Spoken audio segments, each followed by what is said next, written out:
Do you want to know this plumber's secret trick?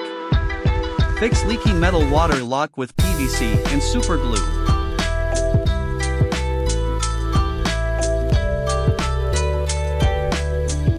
Do you remember last time I shared with you how to fix a leaky metal water lock? That simple solution really works, doesn't it?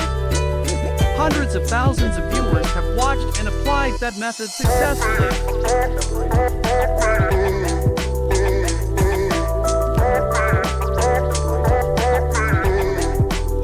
However, because the tools to repair the metal water lock in that video were still a bit too much, many people still have difficulties.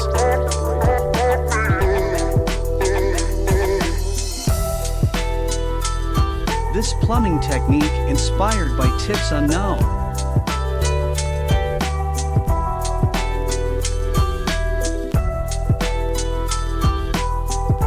In this video, I would like to share the idea of repairing a metal water lock with only super glue and PVC pipes. Since super glue and PVC pipes are all something anyone can get their hands on, fixing a leaky metal water lock will be a lot easier for anyone. If you want to know how to repair a leaky metal water lock with just PVC and super glue, then watch this video till the end.